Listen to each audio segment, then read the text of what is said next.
Start the recording. Open it. Can you turn Somebody Somebody needs to turn their stuff off because it's echoing. You have yours Here's on. the sound. Are you who's zoomed in? Is there anyone here that's also zooming? But I'm totally on mute. I think it was It was yours. me. It was me. My sound was on my laptop. Okay. So it's 10:04. We now have a committee chair, so I'm starting myself. Recording is in progress and Hey Nellie, this is Donna. I'm gonna ask Carlos to run this meeting because I think it's a little awkward for me to run it from Zoom. Well, as I pull up the agenda right now. He's on it. Okay. Could we please have roll call? we're on the game. Yes, Donna Colson. And just noting that Dawn is appearing remotely under a desk pause for AB 2429. East Hawton, Here. Here, let's see if I can see. Here, Jeff House.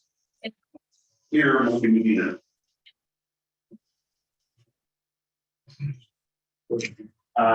So next item is chair's reports. Donna, you are remote, but do you have a report? No, there's really no report out. The only report is, I guess, just updating everybody. And I think you all learned this last time that, Andy is stepping in as our interim CFO. And we are continuing to work, Rick and I, on the CEO search. We have interviewed, we have 3 candidates under consideration, including one of our internal candidates, Sean. And he and I are going to be advancing that next week. So we look forward to providing an update as soon as we have more public information. Yeah. Thank you. I need to correct a mistake I did in reading this. We need to have public comment on the. Non-agenda. Public comment on here. Yeah. So is there any public meetings? Oh, we do remember. If you do have any comment, you'll please raise your hand in the Zoom function.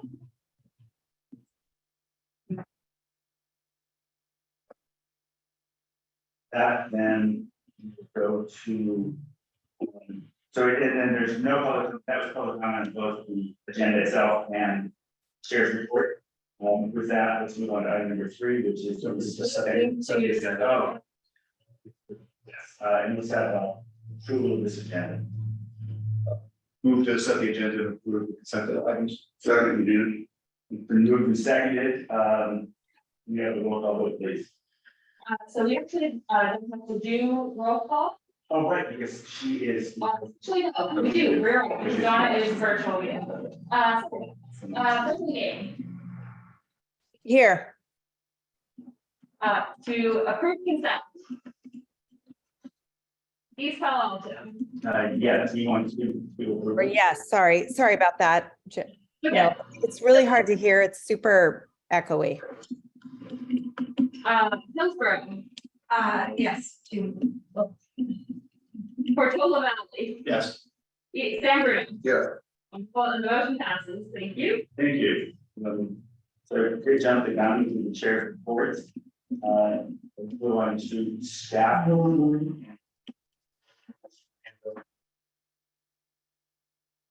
Andy, Me. And Staff with quotes. seat. Can you one more advance to slide 1, please?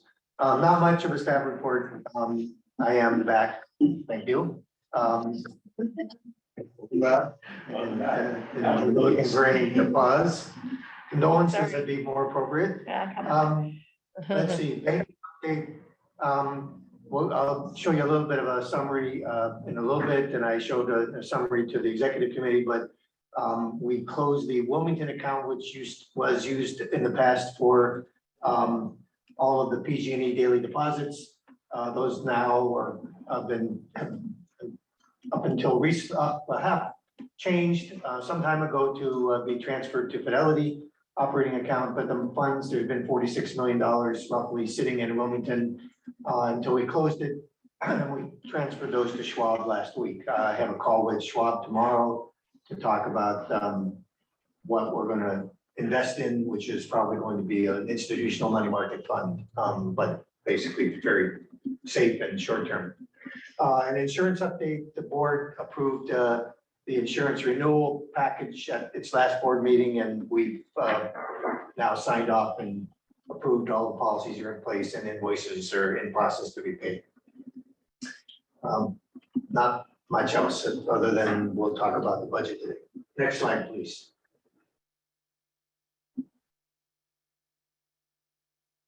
Okay, before we go to this item, are there any comments or questions on staff? Hearing none, we have anyone in public? Okay, with that, item number 4, I guess, appointment of the audit and finance committee chair. That time of the year again, and I would love to nominate Donna, but are there any other names that would like to? What are you nominating me for? Audit and Finance Committee Chair. Oh. Second. I'm happy to continue. You're voluntold. Okay, thank you. Voluntold. So we have a motion on the floor. Is there any discussion with the public from members in the committee, in the public? I want to say thank you, Donna. You're very Yeah, welcome. Roll call vote, please. Burlingame, Yes. East Palo Alto, Yes. Hillsborough, Enthusiastic, yes. Portola Valley, Absolutely. San Bruno. Yes. Thank you, motion passes. No one better than you, Donna. Thank you, Donna. You're the best. Thanks, you guys. This is what happens when you're not there. And obviously I didn't bring the treats today, so I couldn't buy you all off. It's all right, we have some snacks here. Thank you very much.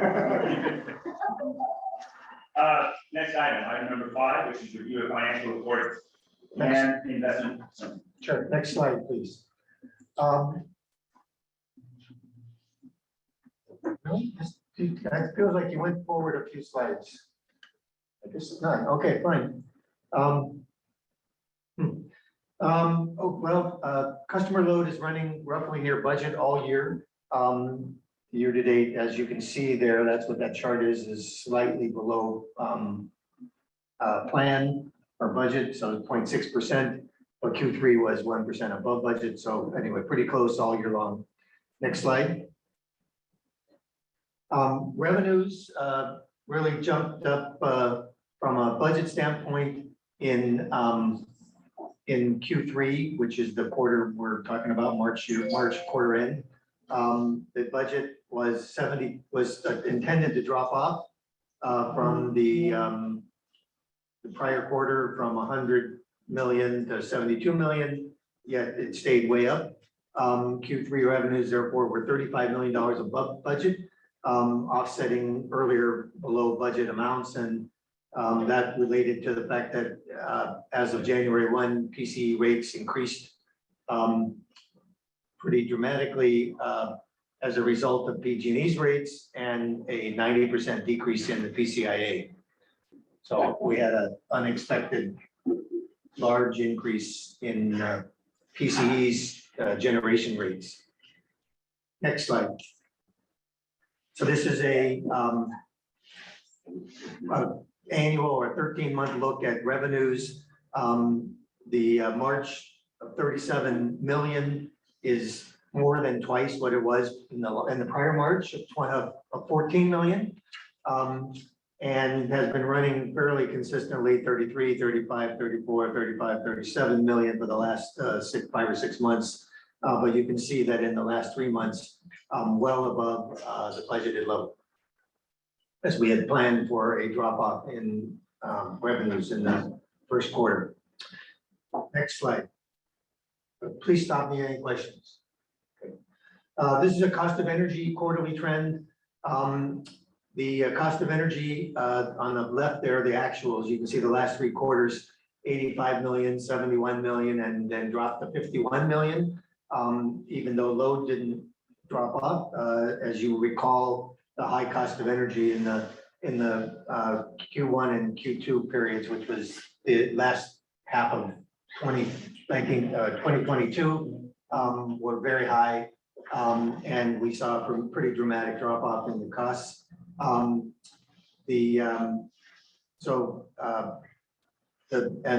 we didn't plan for such a big drop off, although some. So the Q3 energy was almost $7 million below budget. We had the high cost of energy resulted in significantly positive hedge positions that were contracted in earlier quarters. So some of this positive variance is a result of contracting hedges in the past, and yet energy prices were still above what we expected, and therefore we reaped the benefit of selling previously hedged energy at higher prices. But all in all, pretty positive for the quarter. Next slide, please. This is just a quick view of monthly. You can see that the costs of energy in the last part of last year, 23, from July 22 to December, was between 20 and 30 million. And the first 3 months of January, the net cost, and that is not only the cost of energy, but also the benefit from hedges that were accrued in the prior quarter. The net cost was 16 to 17 million, so below plan. Next slide, please. This is a busy slide that you've seen before, I think. The left three columns are the current quarter. And I apologize that we're pretty far away, but hopefully I can walk you through it. And the right three columns are year to date. The left columns, March quarter ending, revenues are 107 million versus a budget of 72 million. That's the 35 million we talked about. The cost of energy is $6 or $7 million below. And the result of that is a $44 million net position in the quarter. So we had a budgeted $6.5 million and ended up at $51 million of positive net change in the quarter. And combined with what had happened in the first half of the year, we had been below revenues in the first half of the year. So we're now $30 million above for the year to date, of which 35 million was in the quarter. And the cost of energy had been well above our plan before and is now less well above. But the net change in that position for the full year is close to $30 million, mostly all related to this last quarter. A pretty dramatic turnaround in this quarter, the last quarter, Q3 versus prior quarters. Questions?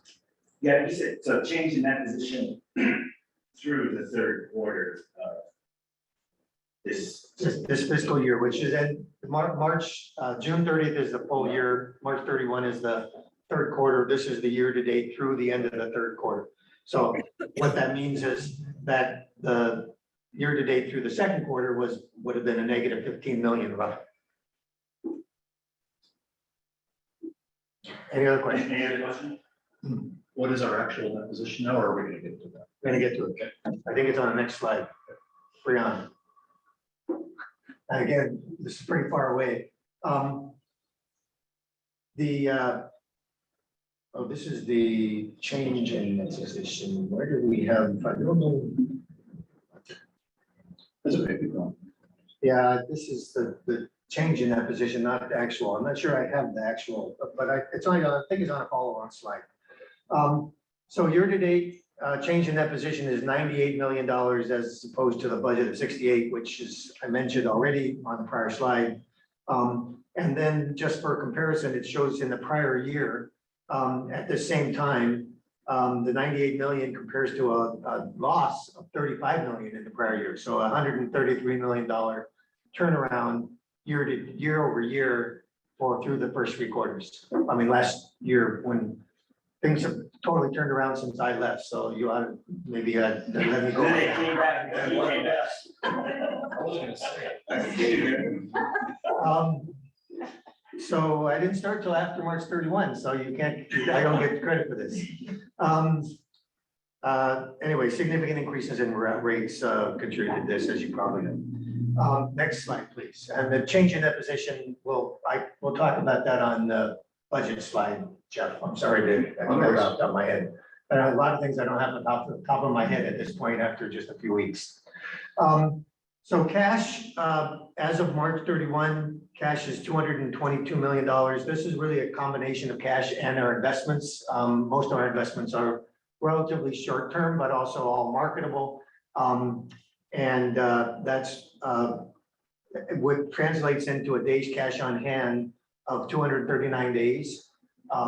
When you do that, that calculation through a non-year end, so it's three quarters worth, you have to do a little bit of a algorithm to estimate. But our estimated is state cash on hand is 239. And our forecast for June 30th is that we'll increase cash investments by another $22 million and reach a day's cash on hand estimate of 304 days. Again, that's based on an estimate of cash and an estimate of our expenses as of the full year at that time. Next page, next slide, please. This is a little hard. They're all hard to read, sorry. They're not hard to read on my screen. This is a historical view of cash. If you look at the very bottom, you'll see that cash has grown by $40+ million just in the last quarter, from 186 million to 222, and almost $100 million since almost a year ago. And this shows the amount that US Bank at the top section, which is as of March 31, is $125 million. That's split between two investment managers, PFM of roughly 65 million, and FRB at 60 million. Just to refresh your memory, US Bank is holding these funds, not PFM or First Republic. They're just the hired managers to direct which investments to make and which treasuries to buy. But US Bank, I don't know if anything's safe these days, but US Bank is a fairly safe bank, is holding 125 million as of March. And then we have other accounts. I mentioned Wilmington is 46 million, which has now been closed, and I'll talk about that in a minute. We have an operating account at First Republic as of March, that was 29 million. That is roughly 22 million today. Although we have a $6.5 million or $6 million wire going out for RA this afternoon. So that'll be that $20 million is probably the right level, 15 to 20. We have as of March 31, it shows Fidelity at 20 million. That account is actually at 50 million today, and I'll show you a slide in a minute. So the total of all those other ones is about $97 million, so totally 222. And I'll talk about cash a little bit more a little farther down. In fact, maybe the next slide. And before you go to the next slide, can I pull you back to the previous slide? And I think the answer is obvious, but I just wanted to confirm that the reason the unrestricted operating reserve requirement 108 days is about. Can you go back a slide? Yeah. Bring on. More. We go back slide. Back one slide. Yeah, sorry. There. Yeah, so the reason the second to last line, it's 144, about $23 million less, is because of the cost of energy dropping, correct, in the previous year, so that reduces the unrestricted operating. No. The requirement? No, that's unrelated to this question. So this is, the last two lines are potentially confusing, but I'll make, we've been putting them on because we have a policy. So our policy requires us to maintain 180 days of unrestricted cash. The balance as of March 31 was a calculated $222 million or 239 days. So that's 59 days over the requirement. So the requirement all that we have on cash is 167.5 million. And we're $54.6 million above that policy requirement. Not because of energy costs. Oh, yeah, okay, so there's a I'm sorry, I for some reason thought that 144 number was 2023 and the 167 number was 2022. I didn't look at the column. Okay, I see the column. Thank you. Wait, I'm not sure I understand that. It drops from 167 to 144. Because our projected annual cost is will drop over that time. Okay. Yeah, and because the calculation, first of all, the calculation as of any date is taking March 31, you have to assume that it's 3/4 of the year and project it as if it's a full 360 days and then do the calculation. So it's not a real calculation. It's a projection. And the last one is a projection of what do we think expenses are and as of the 360 days. And if they're higher, if the expenses are higher, it'll be lower cost of, it'll be fewer days cash on hand, right? So we're replacing a previous fairly expensive order with a upcoming cheaper order.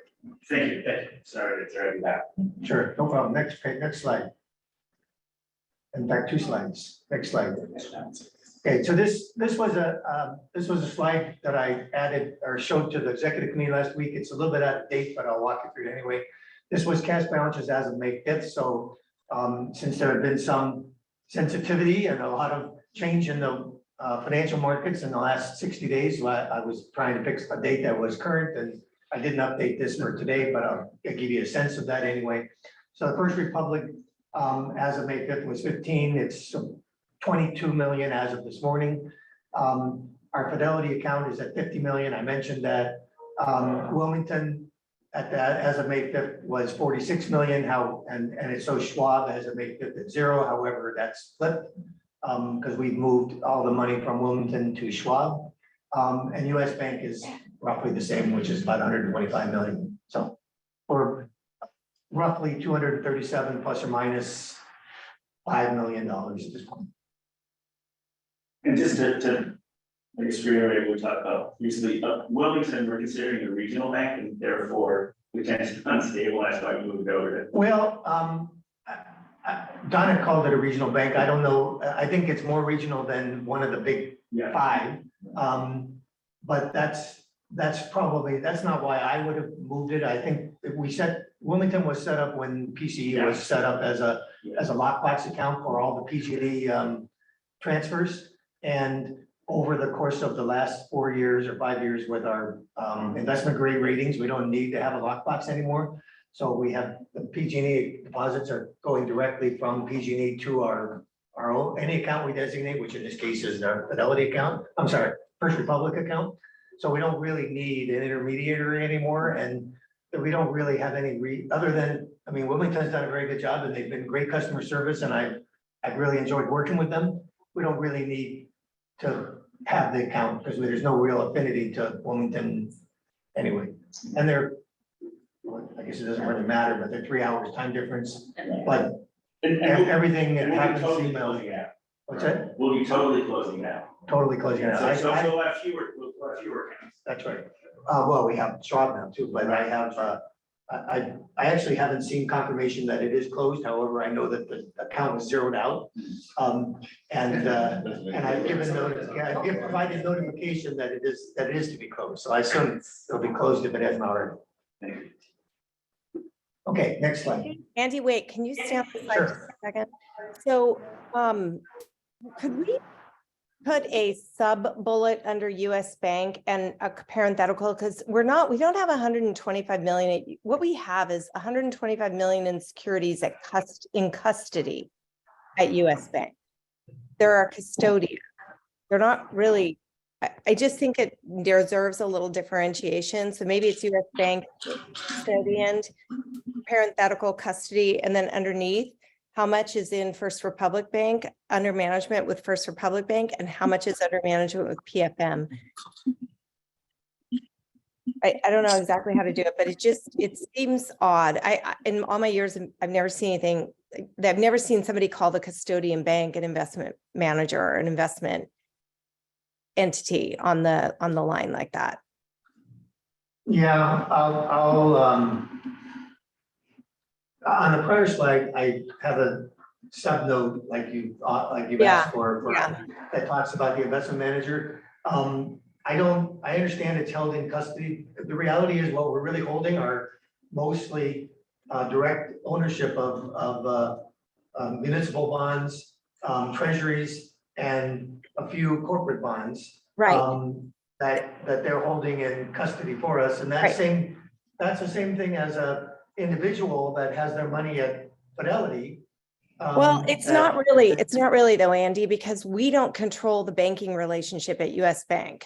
That is controlled, I think, by the money manager, right? PFM. And so if, for example, if there was a problem at US Bank, it would be PFM or First Republic Bank that would terminate the custodian relationship and move it to a different custody, like State Street Global. So No, we have the direct relationship with US Bank as our custodian. And when we want to make, a year ago, when we were running negative cash balances where we had to withdraw funds from the bank, we didn't, we would tell Fidelity, I tried the first time to tell Fidelity, please send us some money back. And they said, well, we can't do that. You have to give direction to US Bank. And US Bank then gave the direction to Fidelity to send to First send the Republic funds. Bank, not Fidelity, First Republic. Sorry, First Yeah. Republic and to PFM. So, and the only thing I asked First Republic to do and/or PFM was to liquidate some assets in order to free up cash so that I could ask US Bank to send us our money. So US Bank and our relationship, the contract and the agreement is between PCE and US Bank. We've only hired PFM and First Republic as an investment management agreement. That seems odd to me, Andy, but we could talk about it offline. It's in all my years of doing this, I've never seen it like that. So You have more experience at it than I do. Yeah, it's just an odd, I think it's because I recall when we did the interviews of them, we asked them, who is your custodian bank? And they said, we use US Bank for all of our accounts. So, and then the same thing when we were interviewing at PFM, they said, oh, good news, we also use US Bank. So it's all consolidated. Actually, I'm anxious to have a conversation and I will do some research, but First Republic did not use US Bank as a custodian. They used a company that was based in New York that I'm blanking on, the name starts with a P. Pershing, yeah, okay. They used Pershing when we signed up, and I had to get permission.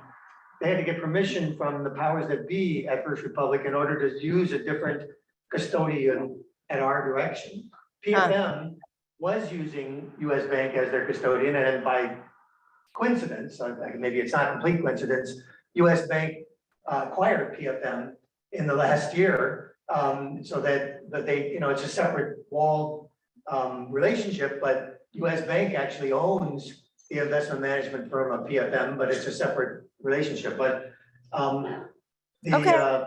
Okay, it's fine. If that's the way we're doing it, that's the way we're doing it. It's usually just the investment manager uses the custodian bank that they use it, but it's okay. I mean, I don't want to make a big deal out of it. It just is it's like, to me, what you would normally put there is not the custodian bank. And all the performance measurement and asset allocation reports and everything I've done, you always list the investment management organization, not the custodian bank. But whatever we want to do is fine.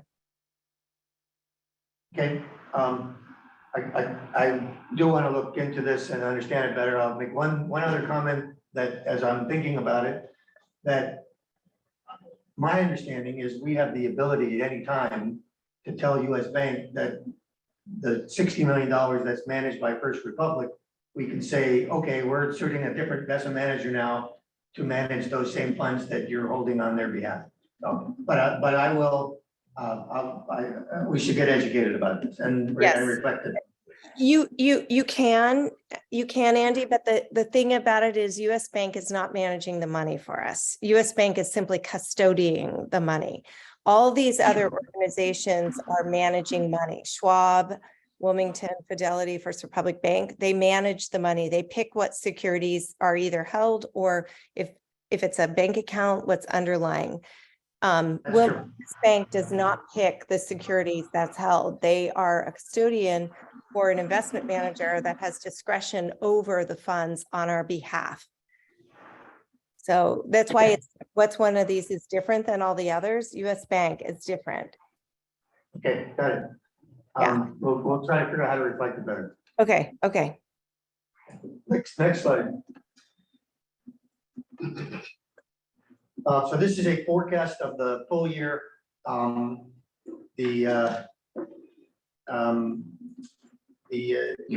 you can see at the end of this, or towards the bottom of this, Jeff, the answer to your question is that we believe our forecast is that the net position at the end of the period will be 307 million. And a change in that position of 140 million. The number was around 98 million as of the end of the third quarter. So a $40 million additional net positive net position is expected in the fourth quarter. And there's at the bottom is the unrestricted days cash on hand forecast of 304 days.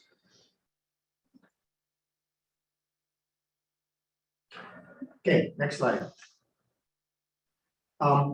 So this is the meeting where we have an initial budget review of where we are. Go to the next slide, please. 1 second. Did we check the public comment on the previous item? Thank you.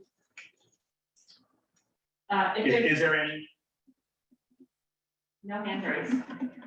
and I assume none of us had any further. Thank you. Next time, forgive me. Next slide, please. So the schedule at this point is, here we are today at May 16th, having an initial draft budget with the Audit Finance Committee. In the past, we've also had the same review with the Executive Committee, but they're out of order and off weeks this year, so we didn't miss that one. We plan to have this initial draft of the budget review with the Board of Directors on May 25th.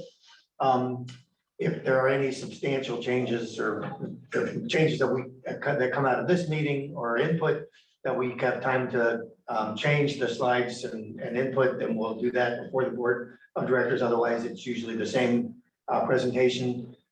This committee meets on June 12th, and we will have a revised draft that will incorporate any additional input or changes that you and or the board provide. And then the plan is that we would have the same draft that same day with the Executive Committee, and then hopefully have an approved final budget for the Board of Directors on June 22nd at its meeting. Next slide, please. This is also very small, but let me walk you through it. Sorry, and we'll send it to you. The major assumptions, I didn't think they would be this small when I drafted them. Sorry, Andy, it's on the website if you want to look down. So if you want to look at it right now. This one, I think, Okay. I can see this one. Thank you. Yeah, this is easier to see. Yeah. So PG&E generation rates, they are on a calendar year basis, not on a fiscal year, even though we're budgeting fiscal. We've assumed, based upon the forecast model we use, which is CalCCA's model, on January 1st of 2024, they'll increase by 1%. Then there's a slight decline over the next 4 years. I have a slide next page that shows you more detail. PCIA rates, a continuing decrease in rates as of January 1, 2024. San Mateo and Los Banos will drop to 0 in the calculations because they actually go negative. So we're assuming they're 0 in our model. And then after 24, there's significant increases for the next 4 years, near to rates of 2022, but still not approaching the very high rates that we experienced in 2021. Yes. Question, Jen, maybe this is, it's the PCIA rates go negative. Does that mean we get to bank that? But what we've been doing is just setting it to 0. So basically, if it goes negative, it would mean that our customers would have more of They get a benefit. they get a benefit from PG&E. So they go ahead, so they do get the benefit. Yeah, so they get the benefit from PG&E. We are not banking that ourselves. So we're not making our rate higher by adding in that negative PCIA. We're keeping it 0. Which means our discount would actually be more than 5% for some of those. In Yeah. essence, the discount is more than 5%. Yeah. No, marketing. Yeah, if you can figure out an easy way to explain that to our customers, No, there was a press release earlier this year about that. it's not easy to understand, to explain. So, Yeah. why doesn't PCIA start going back up after 2024? It's really the projection of energy prices. So as energy prices go higher, PCIA goes lower. With the projection of energy prices then going down, then the above market rates. But our PCIA, I mean, shouldn't our PCIA be almost gone in like in 25 or 26, just because we're so far gone from PG&E, they can't argue their contracting for us anymore? I mean, how long does our PCIA actually go on for? I think it goes on forever. It goes on for many, many years because it's based on contracts that they signed. Well, I understand That might have been that. 20 or 25 years, and therefore those contracts are still ongoing. Yeah, well, but the bulk of them should have been shorter term. I mean, there should be normal distribution of There should like be. contracts. At some point, we should be up the tail of it, but I mean, I was, at some point, I thought somebody explained to me that we were actually being almost 0 because they couldn't argue that the contracts they signed, all of them were 10 years. Can you go to the next slide? Yeah, It's separate. That makes- We'll come back to this in a second, but go next slide, one more.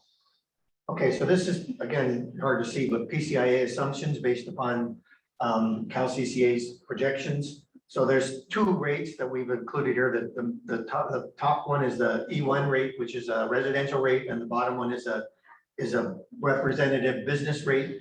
But you can see on the top one, San Mateo County, in 2024, the PCIA is projected to go to 0 and then start to climb again. So 4 point, you can't even calculate the increase, but 0.4 cents and then 0.9 cents, which is a doubling, and then almost another doubling again, and then 30% higher. And at that point in 2028, the assumption is that it's 2 cents, which is back to rates that were in roughly in 2022, but half of what they were in 2021 when we had that really dramatic effect.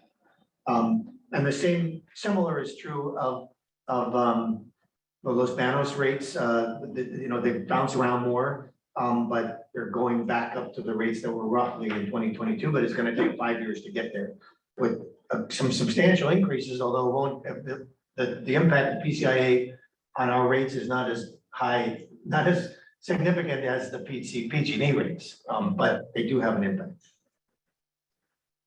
Anyway, go back a couple of slides. please. And I'm sorry, and this PCIA rate, I assume factors in the continued operation of the nuclear power, I'm sorry, of the nuclear power plant.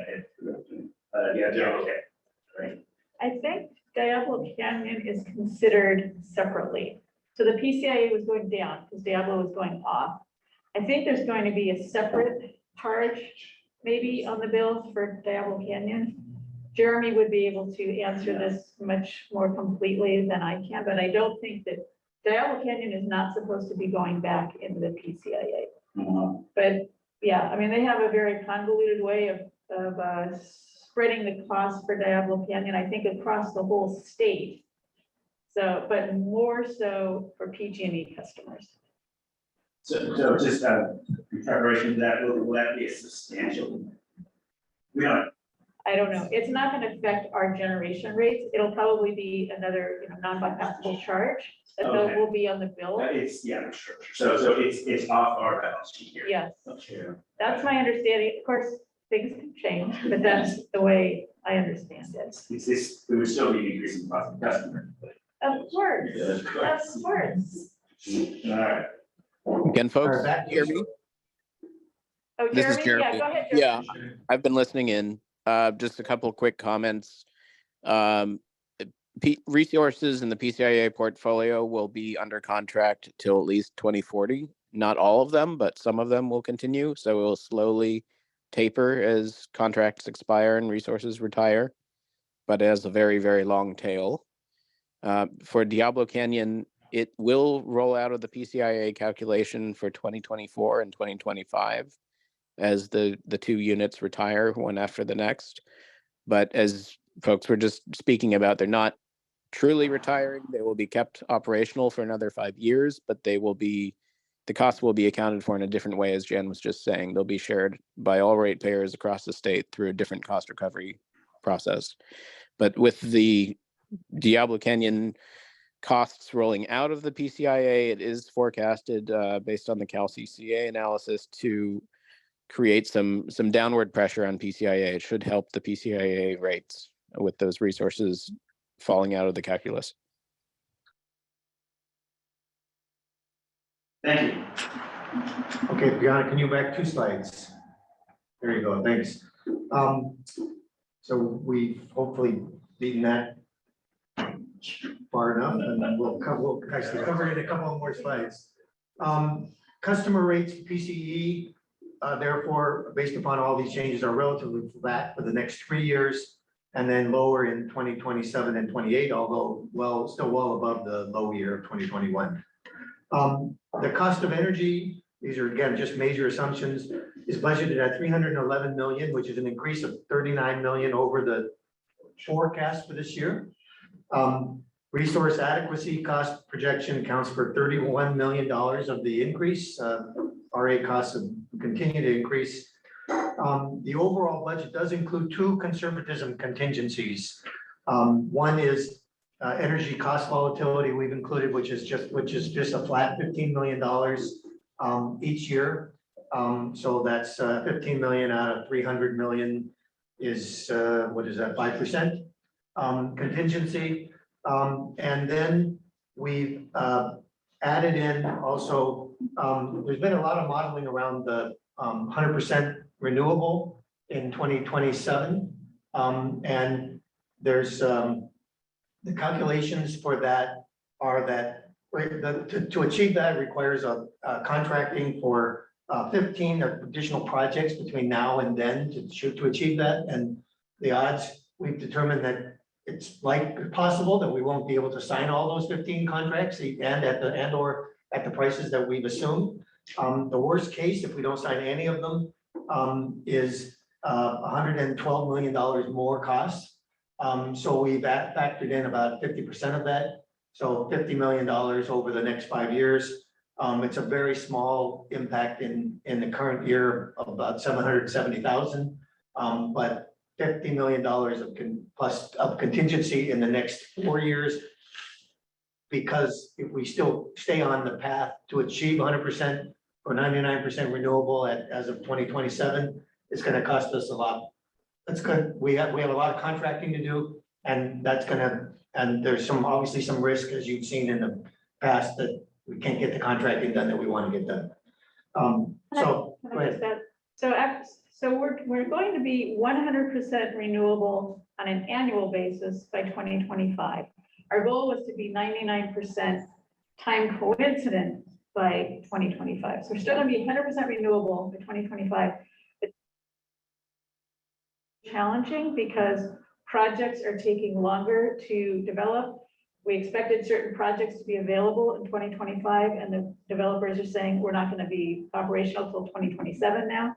So we're saying that the 99% hourly may shift, and I think we will talk to the board about that at the board meeting in May, because I know your expectation is that this is going to happen in 2025. So I just wanted to clarify that. But as we get contracting for renewables is overall less expensive because it's a fixed cost. There isn't volatility. So, but we don't know where things are going to go. And as Andy noted, we hope certain projects are going to go forward, but there always are a number that we're negotiating, and then they just fail. So that's the plan. So we picked this middle ground of 50% of the worst case, which hopefully is conservative, but again, has very little impact on the current budget year, but does on the forecast over the next 5 years. And that 15 million is really the heat wave contingency, because when that happens, like last September, you just don't know what's gonna happen. So that's what that is. Even without those two contingencies, there's a note at the bottom here that the total cost is still 9% higher than the FY 23 forecast, even without those contingencies. So based upon just our expectation of what costs are going to continue to be, even though costs were already high this year. Jim, the energy cost volatility number, you're basing that on previous spikes, is that correct? Previous, Spikes that, when you get heat. yeah, Assuming then that there's a percentage chance of the probability of spikes going forward. Right, based on history. yes, yes, Though we could be stunningly off because of the change that we created after the war. Change. yeah. I mean, we may not need that, but who knows? It's So when hard,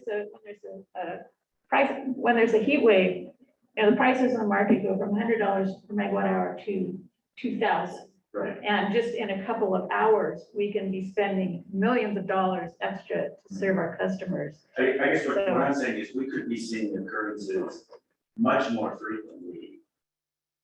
Future that were just not predicted by past behavior. Right? Yeah. Yeah. And Jan, that's modeled on last September's event, right?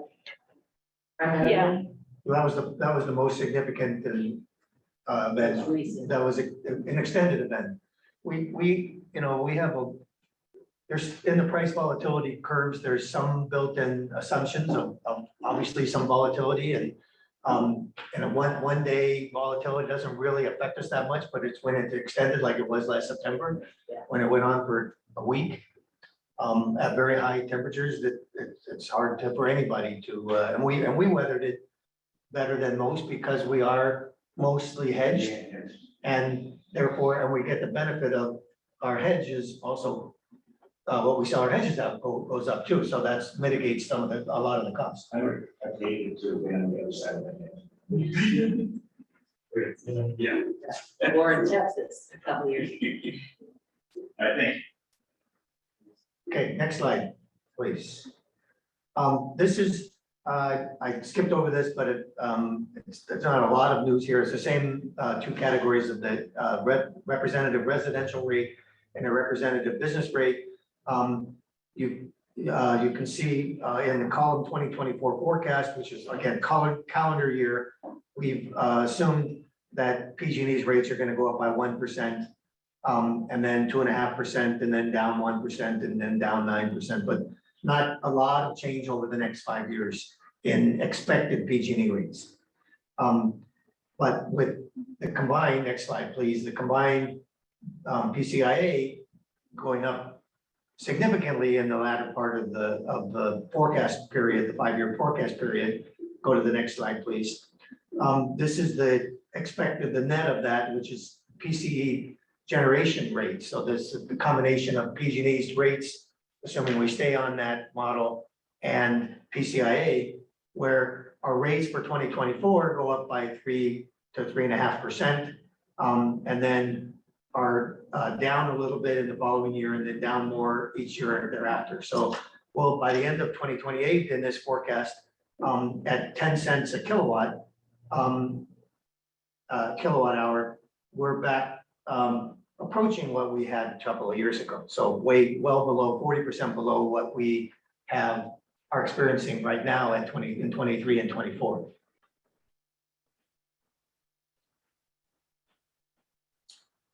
Next slide. Cost of energy assumptions. I've mentioned a little bit about this, but we talked a little bit about it anyway. I'll do it. 100% renewable power by the end of calendar year 2025. 99% renewable power on an hourly basis by the end of calendar year 2027. These are major assumptions that drive the cost assumptions. Forward price curve from a third-party provider based on March 22nd pricing.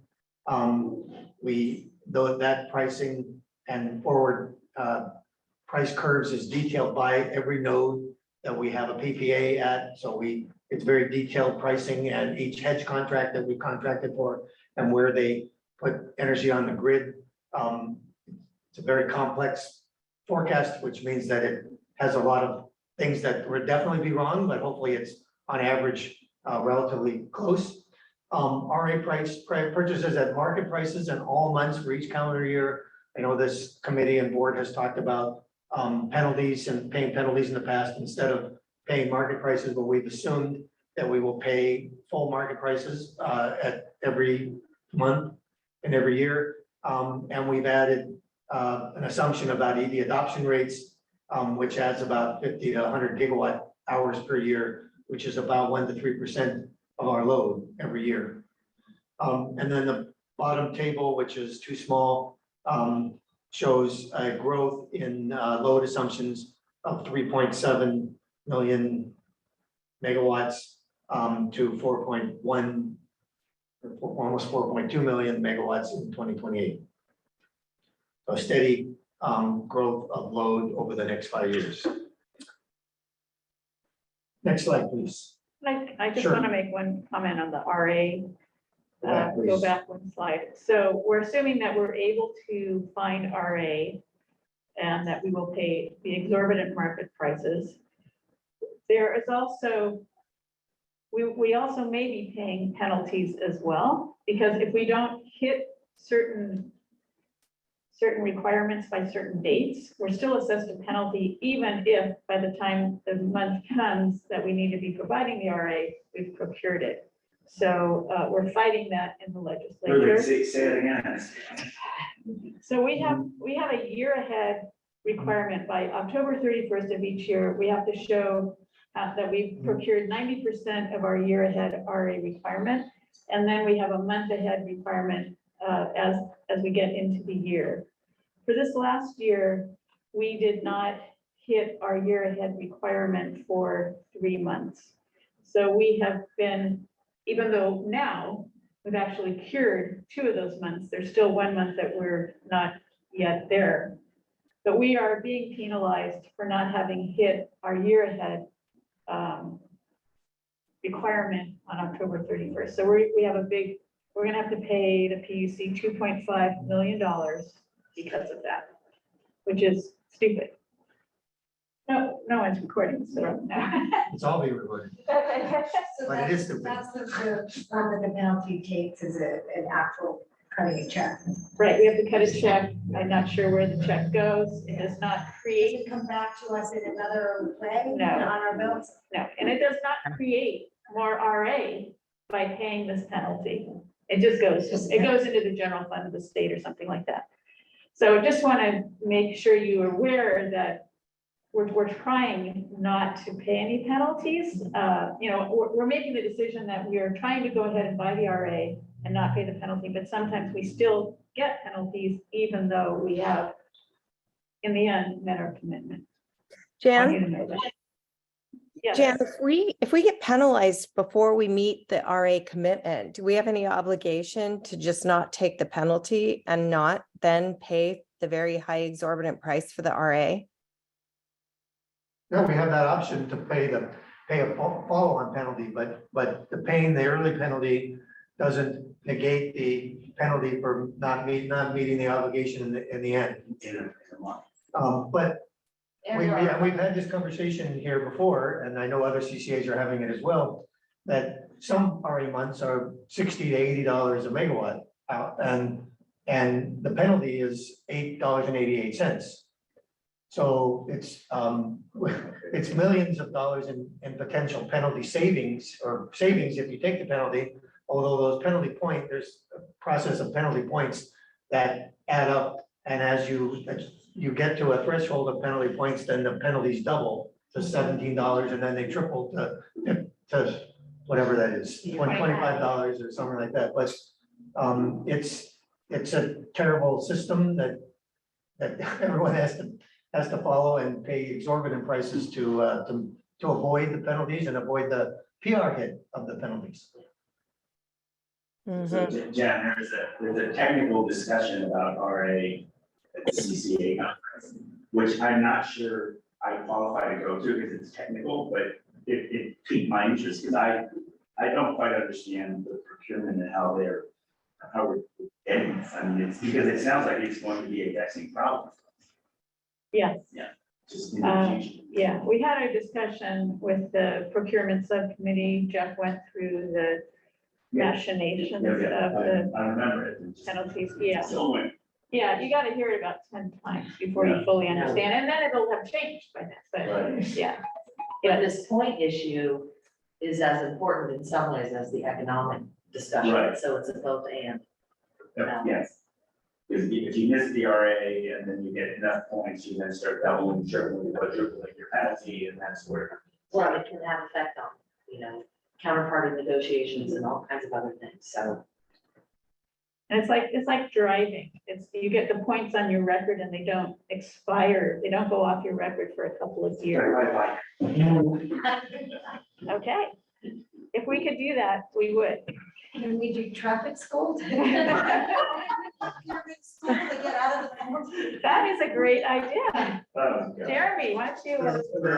But the one strategy we do have, procure more batteries. I mean, batteries have a certain R rate. I mean, we can't eliminate all of our R rate obligation, but the batteries do have an R rate value associated with them. So the more projects we go forward with, we do chew into it, but we're still stuck with it. I mean, the real problem is still the rest of the market's funded to extinction. Right. And getting the interconnection through the ISO is backed up. Getting PG&E to do the Yeah. interconnections when they're supposed to do them is an issue, so.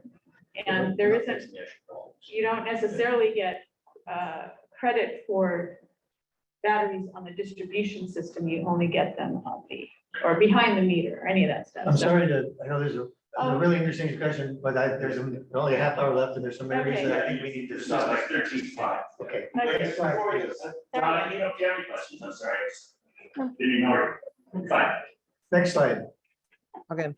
This is the list of positions that are being assumed in the budget. I won't go through it, but it's in your package. Let's go to the next slide. So other budgeting assumptions, there is some significant solar and storage plans for public buildings. You probably, as a board, have heard about those. The capital outlay, here's how we've assumed that we're budgeting for it.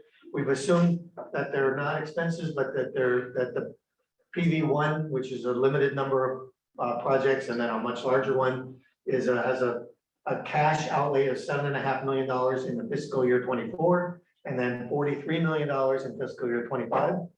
We are, based upon input we've received from outside consultants and legal advice, we're assuming that the most recent, what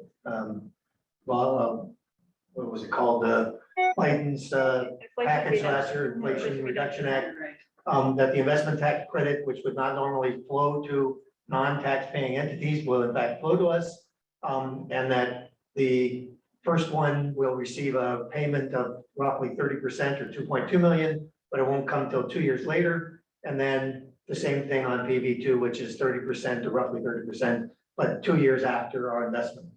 And we are assuming that the repayment for this capital outlay will come through charges to the municipal entities over a 20-year period. So that's also assumed in there. Next slide, please. So this is a first look at our draft budget. The columns on the left are the current budget year and the forecast for this year. So forecast of $431 million in revenues. And our draft budget is almost $475 million. And the operating expenses, which is hard to, isn't circled or highlighted. It's highlighted, it's bolded, but not highlighted, is about 2/3 of the way down. So our forecast for operating expenses is $293.4 million. And our forecast for next year, our proposed budget is $349.6 million. The bulk of that increase is in cost of energy, as you would expect.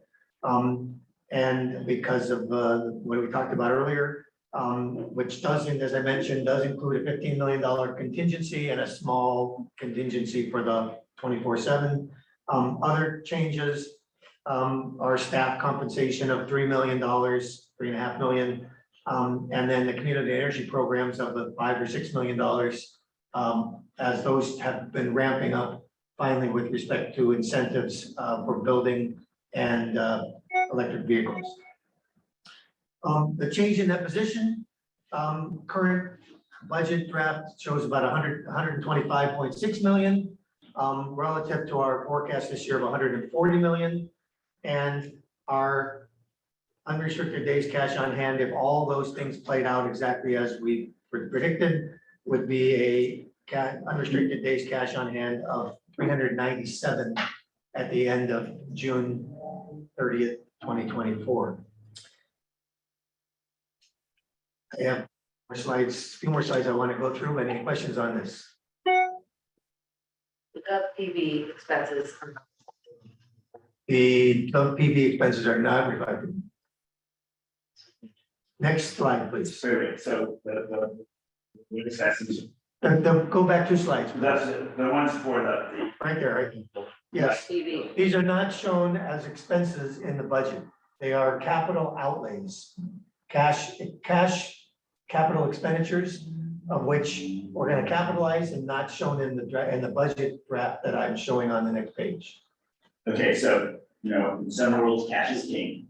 And I think it's gonna be important for the board to understand that we have these investments in capital assets, basically we can't touch, right? That if we have like a net worth of X, a certain percentage of that is invested in capital. And so when we go through the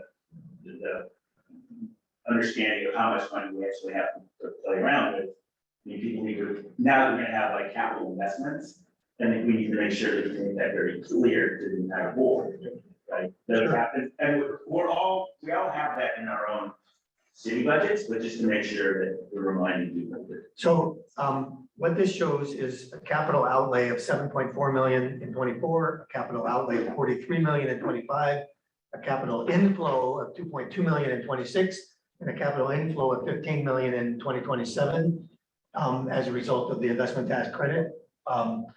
The next slide, please, shows at the very bottom on the far right, $379.9 million of cash ending the year. That reflects the next year's 7.2 million already out. And when I show you a 5-year summary, it also shows the net cash related to those capital outlays as well. So it's still, even though there are cash outlays and cash inflows over the next 4 years, our cash balance and our unrestricted days cash on hand reflects those investments. Thank you. And that's how we derive the unrestricted cash days on hand. Yes. It's from that. Next slide, please. This is a 5-year plan or 5-year outlook. The column with the red arrow is the one I just showed you. You can, as you look at revenues over the next few years, you'll see it start to drop off in 27 and 28 as our rates are expected to drop off some in 27 and 28. However, based upon all our projections, there are no negative years. The most significantly positive is in the current fiscal year, and then we'll have change in that position, positive and less positive in 28 year, which is way out there.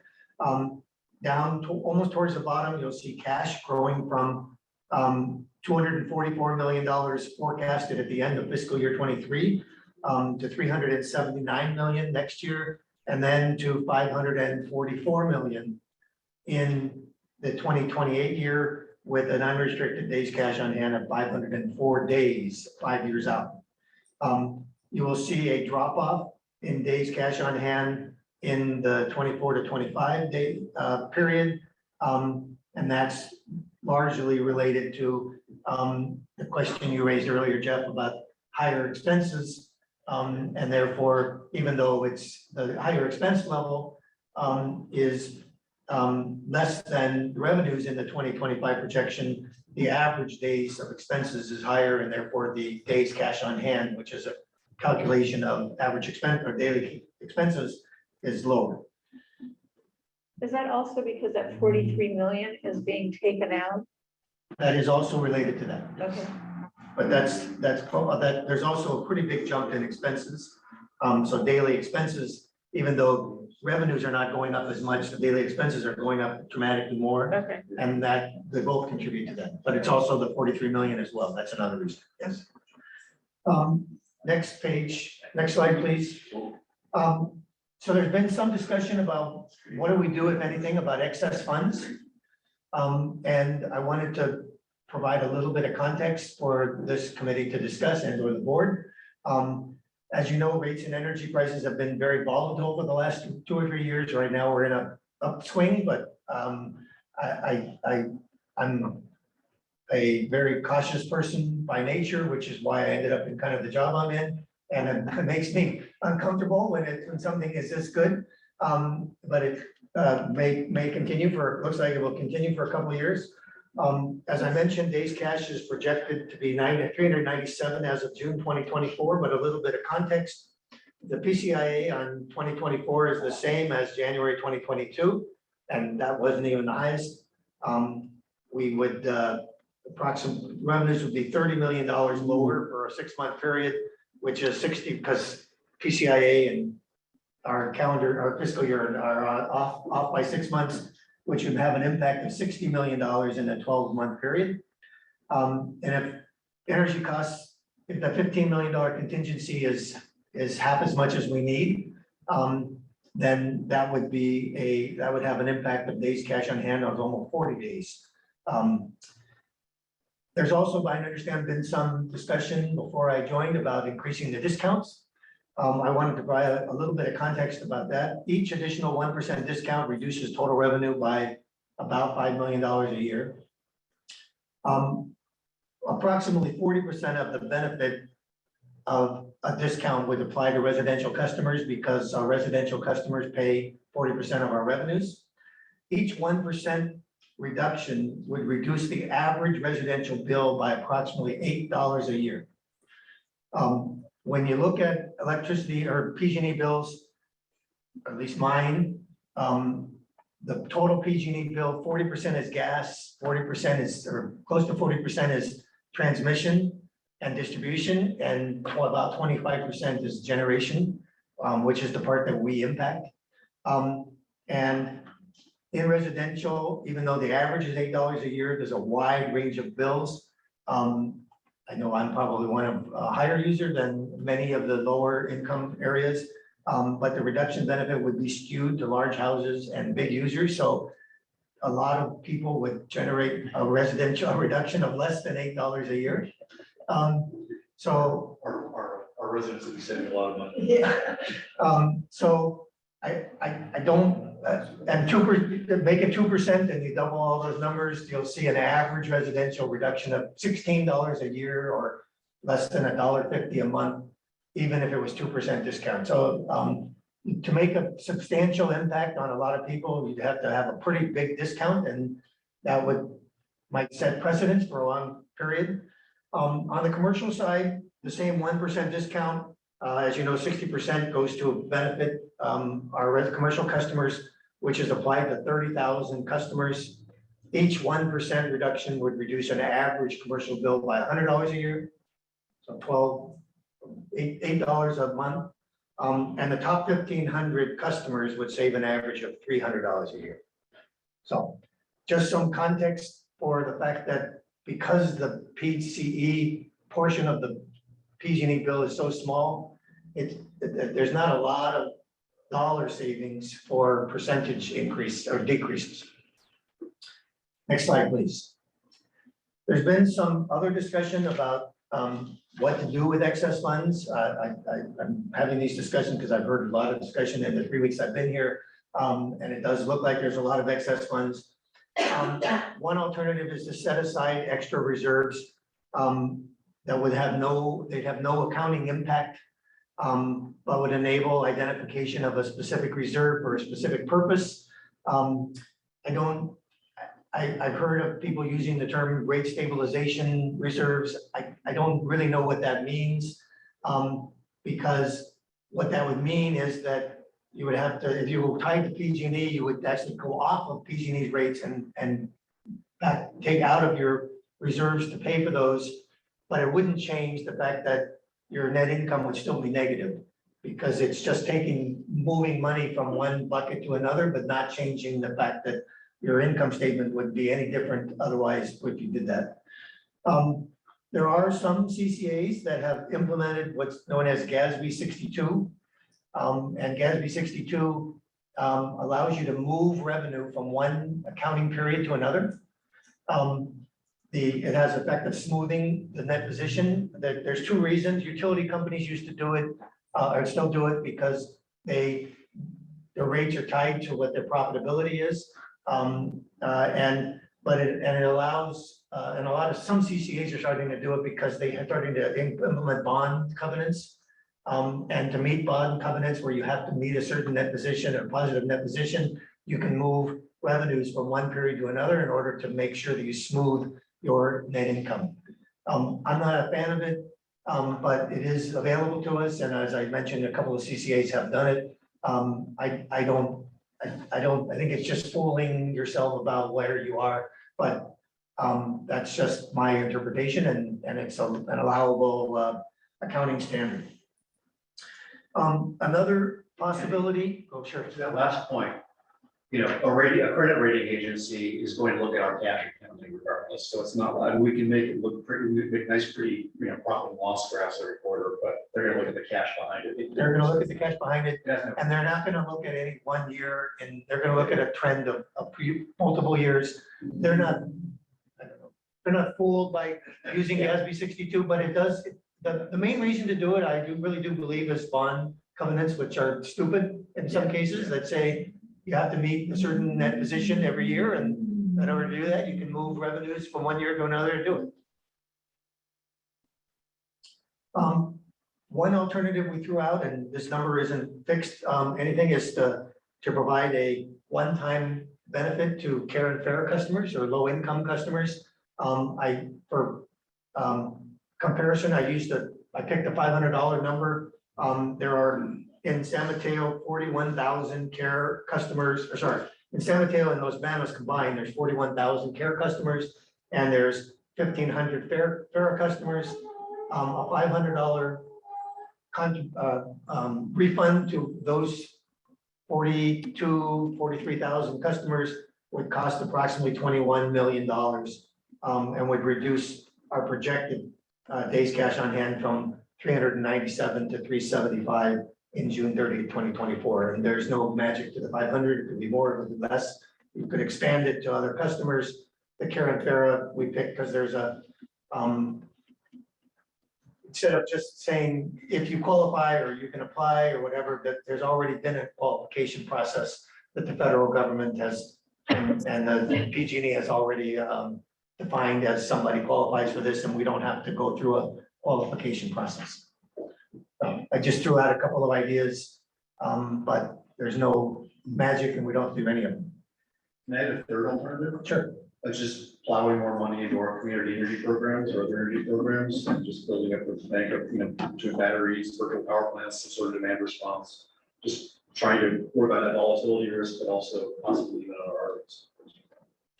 Well, yeah, but I absolutely agree. I mean, finding the right balance between what we bring back, distribution rates, and then actually investing more in our program. I would suggest that we consider setting up a committee to look into this so that we have additional voices, and then they can work on that for the next 3 months or so with our advisory committee, and then come up with the proposal. I would also add, I think it's probably related to the programs, but the charging stations for multifamily housing, encouraging people to get the electric cars, they can charge them on the. Yeah, I can't speak to what programs, the details of all the programs that are already in the plans. There are some substantial, Into those there are some programs. substantial programs already, and I defer to the rest of the team about whether there's capacity to even go faster than we're already going, as it's starting to ramp up, but we can surely have that conversation. Donna, I'm sorry, unless Scott wanted to respond. Oh. Yeah, I mean, I think one of the things Let's just let Jan talk. yeah, one of the things we want to keep in mind. It's frequently said, let's put more money into programs. I think we need to understand that the impact of the programs is to a very limited number of our customers. And, I understand we want to affect more, but it is difficult to have a lot of people through that. Over the long run, yeah, it's gonna happen, but I like Marty's suggestion of maybe getting a subcommittee together to talk about it and to really be able to dig in and understand all the details of it. But up to you. Yeah, thank you. I agree. I think a subcommittee is great. I think we're going through a really big transition right now. We have some executive leadership. Jan's retiring. We're bringing on a new CEO. I would maybe like to get some of that transition facilitated and then sit down and talk about it so that we have a consistent, kind of a consistent theme. We don't end up changing horses after we do 2 or 3 months work. We bring a new person on, they think about something different or have a different idea. So I'm just saying it's not going to hurt us to wait until, late summer to start talking about this. We can start talking about it. Just remember, we're making a change. Thank you, Donna. And for the record, alternative 2 or refund to care customers is, I think I'm all for exploring that too. Yeah, I was just gonna point out that $500 million in 2028 is a lot. So it doesn't particularly mean that we can only do one thing. I mean, I would be hard pressed to justify having $500 million in savings to, and in, I would say, unrestricted, cash, to our ratepayers. And I think we really have to be strategic about how we present that and how we utilize these funds. I mean, Dave Pine were here, Dave would say, we want to have this PCEs because we want to reduce greenhouse gases, we want to, so how do we do that, right? The other issue is the equity issue. I know Donna has a very strong position about to figure out, are there ways that we can help some of the folks who are in the middle class who are struggling, not just the care folks. So I do think it's a lot of money.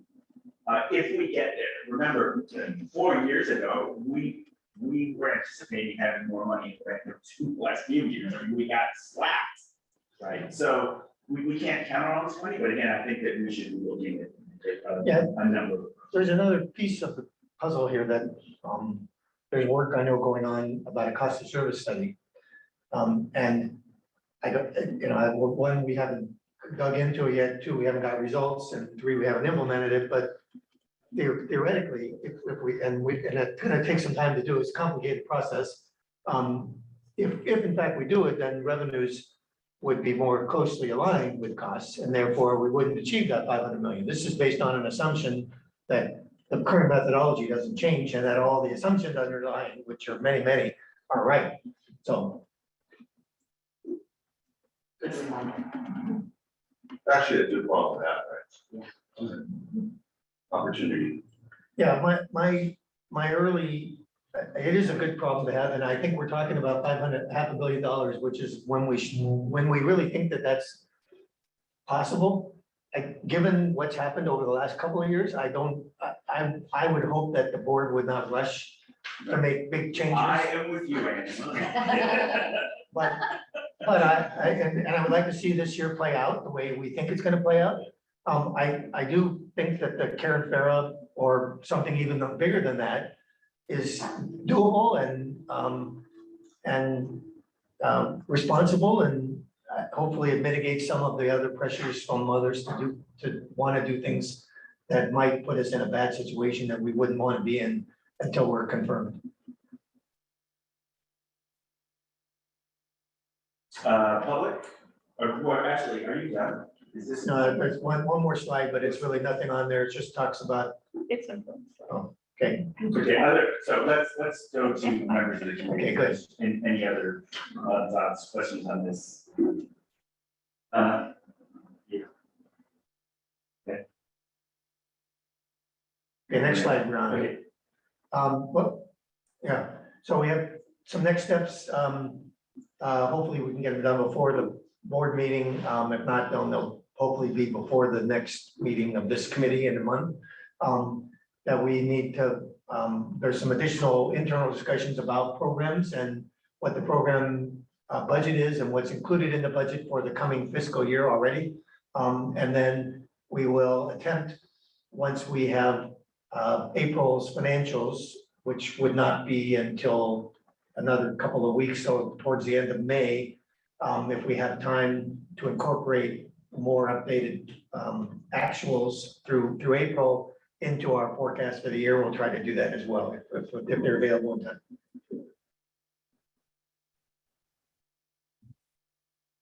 Subcommittee members' reports, I think. so is there one, or committee members have any questions, comments? If not, is there anyone from the public? Any member of the public who wants to give comment, if you'll please raise your hand now. Donna, and I'll look to you, you're not, you're in the public, you're fine. Okay. I'm good. All right. I'll ask one question, and maybe it's don't bother or don't do anything else. Is if there's anything that came out of this committee that you would like me to incorporate into the budget? Like, for example, that Karen Farah refund, like, we could actually put that into the budget and present that as one of the things we're doing for the board. Or we can leave it as an open item saying, here's one idea and let's talk about it with the board. And if the board, for example, wanted to make it 1,000, then, or 200 or whatever, or 0, then we would change it after that. I like the latter, keeping it Yeah. open, getting more input. I think we need more input, and I also, I think we need more input on it. And again, I really think we're gonna have a new CEO. I think it's only courteous, and I know it doesn't coordinate well with the budget timing, Andy, but we can work that out. I think it's a big decision, and it's worthwhile just to hang on for 6 weeks. If this committee if your recommendation is that I take that off for the board discussion and don't even pose it as a suggested alternative or a direction, then I can do that too. I like the idea of suggesting. Yeah, and I don't know about suggesting it, but perhaps saying these are some options. I think that when people see that we might be accumulating that much money, just naturally around the table, we will just say, hey, we're going to develop some group. So we're not saying this is the direction, but these are possibilities. We're going to have a future discussion. Yeah, because otherwise, I think we're just going to have people jump in. So, And the subcommittees, you could introduce it then as well. It's a great thing. right. Are folks comfortable with that approach? Yeah. Are you comfortable with that approach? Yeah, I'm comfortable if we say we're looking at it, we're trying to figure out what to do and give ourselves some time to think about it. Because there might be other interesting ways that we could systemically reduce costs or something that we haven't thought about. I know I've been meeting and talking to some people about it that would create cost savings into more perpetuity as opposed to one-time gift back or one-time grants. And I don't know that they're not going to be right, but I just think we need we know we want to we need to reinvest back into the community. We just need to thoughtfully explore it and figure it out. I think it's too hard to discuss it with 20 at the full board member. I think there should be a committee and we should make a recommendation. It's just a very difficult conversation and long to have at a board level. Marty? So an allocation of 20 million is gonna be in that budget, or 25 million? I thought what I heard is that I wouldn't put it in and that I would just, can you put slides, Brianna? Right there, where I said, I just posed I just posed some alternatives that the board could consider. Okay. But that's what I thought I heard by the consensus, but you have the same vote as everyone You can else. always come back in a couple months or in the next quarter and then, okay, you talked about it and here's where we're gonna go. If the board, and when I pose this, if the board says, yes, do that, then I can put it into the final budget proposal too. I mean, that's possible too, But these are two ideas out of maybe Right. many. Right. 4 or 5 that That's government sure. and the subcommittee might want to look at. So.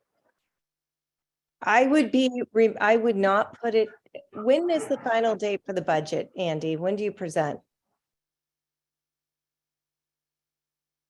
Final budget, June 25th or 6th, whatever, So 22nd. what we could do is, I think you can, I think we have a couple options. You could earmark, like just, we think we need to figure out how to reinvest $30 million out of reserves into something, and we're going to look into it, whether it's programs, whether it's rebates, whatever, if you want it in the budget. But there's no reason why we can't just footnote and say we have extensive reserves. We're going to look at a multitude of programs, and we may receive a revised budget proposal that incorporates these into, we can always revise a budget. It's just a budget. We know the numbers are never correct.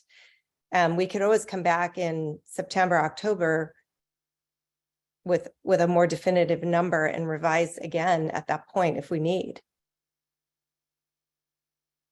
Donna, but are you suggesting not including, the alternative for, possible alternatives for, not exhausted excess funds in the presentation?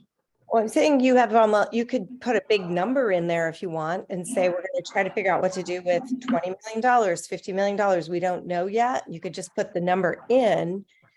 But I think that it deserves vetting with leadership, the new leadership and the committee, and figuring out exactly how that might work and what the actions could potentially be.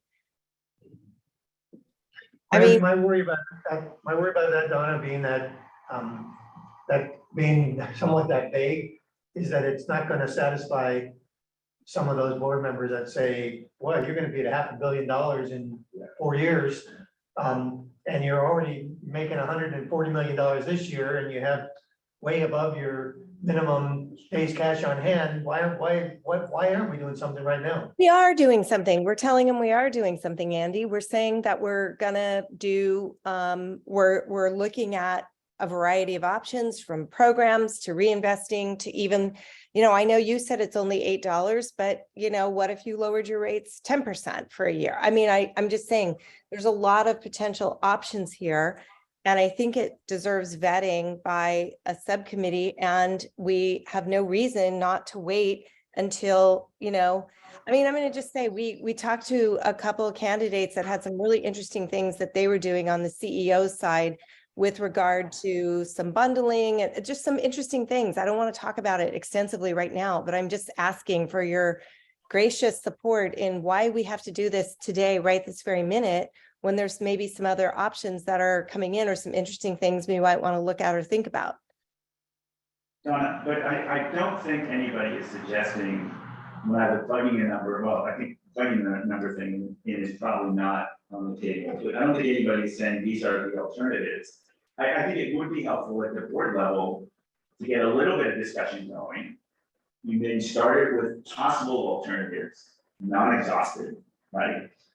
There are going to be people who are going to have positions on this, right? So they bring them out, they say, what about this, what about that? And then I think we fall back on, yes, this needs to be discussed more exhaustively within a small subcommittee or within an existing committee. It's not a committee that wants to do all this open stuff. I don't think we're foreclosing anything. And then give it 90 days. And then you can give it 90 days, you could say, yeah, or you could give it 180. Doesn't drag off.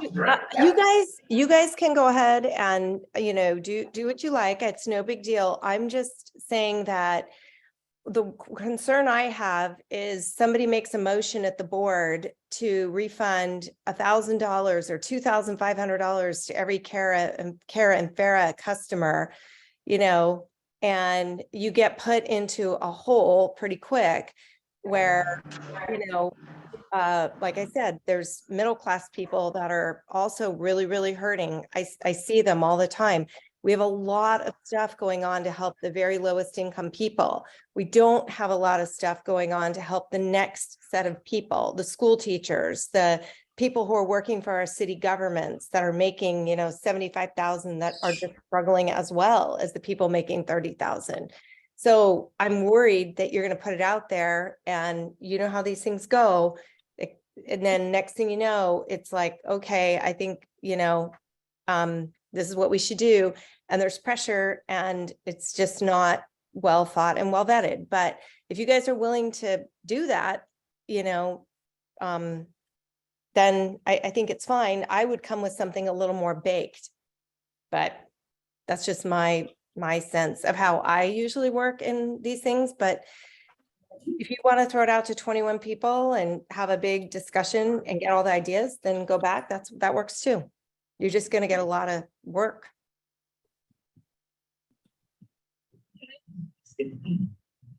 So understanding that, thank you. If we provide a recommendation of the subcommittee, that would buy time. Yes. To have that discussion, so if this committee could say, we're in favor of this, going forward with this budget. And then also in favor of putting together a subcommittee to talk about this issue, then I think we cover it and we're good. I think so. I think it. Yeah, Donna, I gotta admit, I'm feeling that you're trying to circumvent or circumscribe a discussion at the board level, and then this is, and we should use part of this, where I don't think it would hurt if you put the guardrails. Like there's no direction coming from council. The direction is to establish, and that these are some of the potential alternatives. Okay. Yeah, that's fine. I think that makes sense as opposed to saying, boy, you're not smart enough to come up today to back off and say, don't appropriate $1 million. I don't think we've been that. That's not, I'm not trying to imply that the board isn't smart enough. I'm implying that when you have 30 members of the public and 22 board members, when you throw out spaghetti on the wall and you don't have data, I mean, you can, you know, you need to know data. Like, what if somebody says, well, I think we should give $5,000 rebate back to all the care fair. Okay, well, $100 million, we technically could do it. We have plenty of money sitting in there. You know, I'm just saying, it seems to me to come to with a more crafted kind of, you know, here's the numbers, here's the things, here's what it looks like if you reach into the middle class. You know, here's what it looks like if you do a 5% discount for everybody. Here, you know, you have just more data to make a decision. But, you know, again, I think that I'm actually saying the opposite. I'm saying the board is super smart and that you should, you know, instead of just sort of throwing it out, you know how these board meetings go, they're 2.5 hours long. This could be an hour-long discussion if it's not got some framework and parameters on it. But I'm not the board chair. You should probably talk to Rick about it. He's the one who will make the final discussion and decision. We can make a recommendation up, but he sets the agenda. Thanks, Jan, I know you've been one, and then Jeff. I guess my question on the subcommittee was, your recommendation is to have a separate subcommittee from the audit and finance committee? Because that's one of the roles that this group could do. Yeah, but I agree. You're suggesting it would be a larger group, a non-quorum though, otherwise it's got to be a Brown Acted public meeting. Yeah.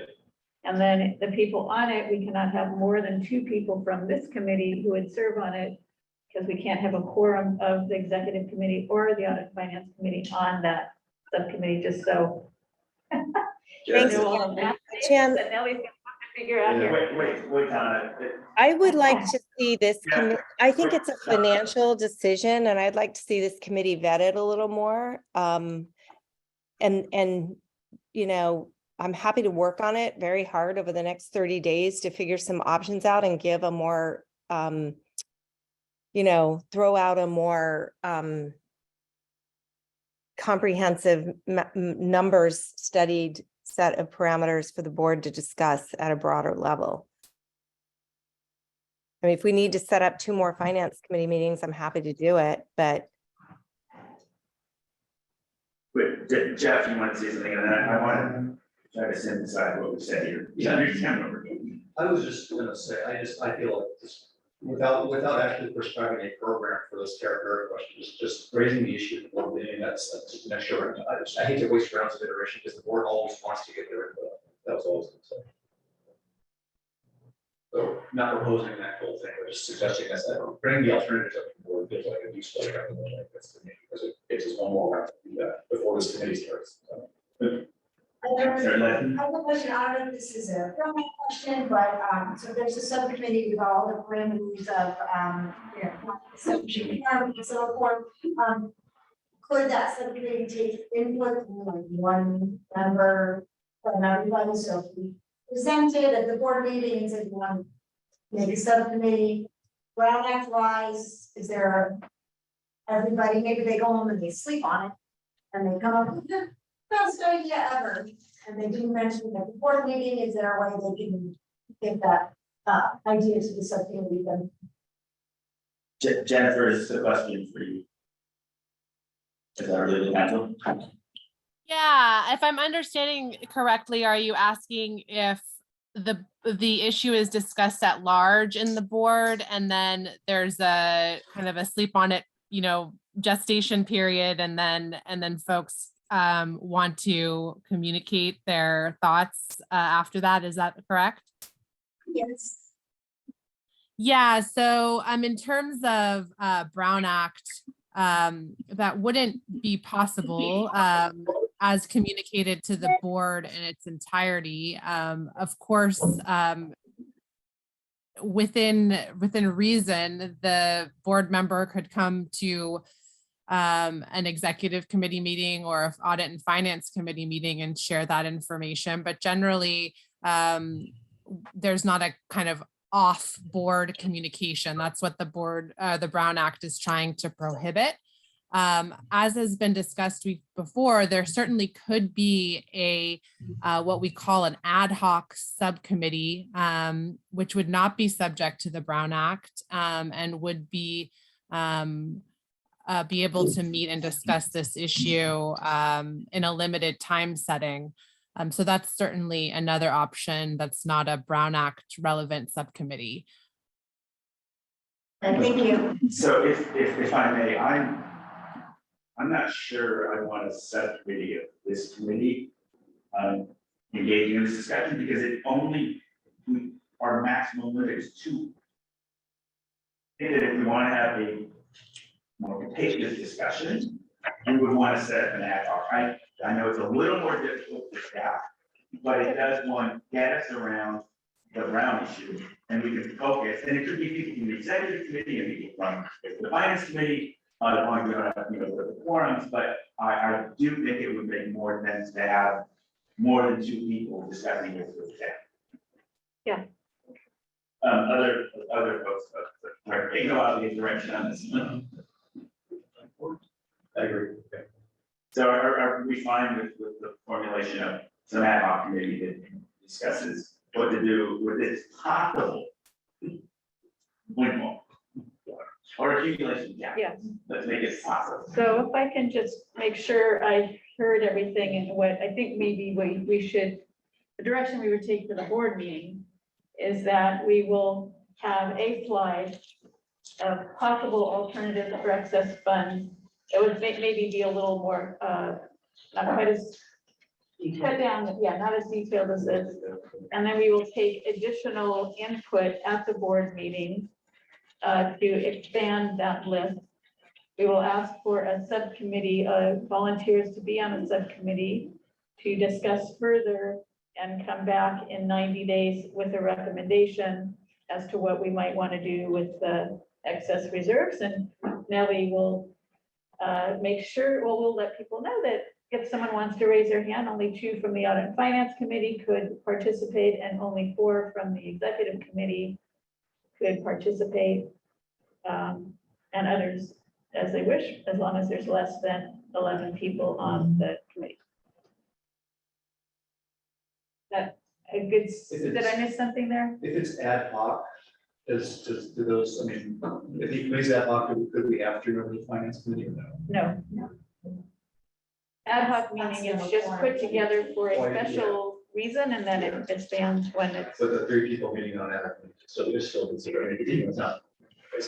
Yeah, did we actually ask that question? Jennifer, did you hear the question? No, I. Did Jeff ask? It's definitely. I'm sorry, I'm You can't struggling put to, us together.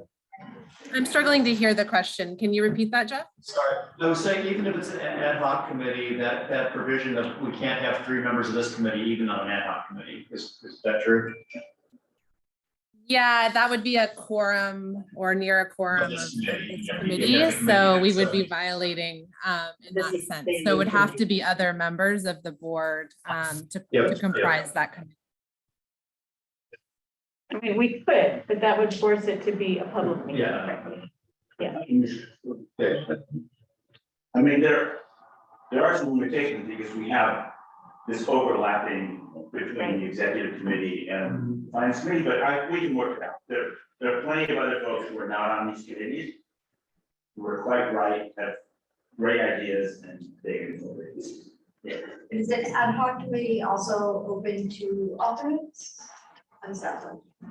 Yes, but it's still less than, no more than 11. And Leslie, the biggest problem with the alternates is that some of them aren't as, I mean, well, you could, I mean, I wouldn't be opposed to including people, but they'd have to be people who are pretty up to date as to what's going on with this, you know, with what's going on at PCE.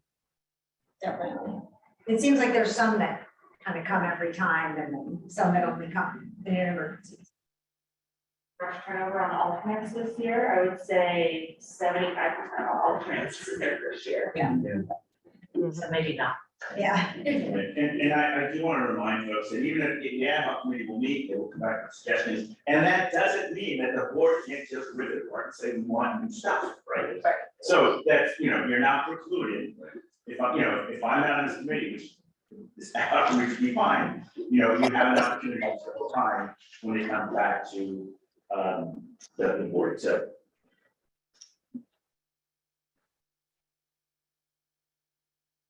I mean, okay. personally, I actually really, I know it's a finance committee and we're making a recommendation, but I would really, I'd talk to Rick about it or just run it. You have an executive committee. Absolutely. Executive committees, like, you probably want to get buy off on that too. Donna, you are the vice chair of the executive committee, is that correct? Yeah, You want to run it like what would Rick? sure. I got to talk to him in the next day or two.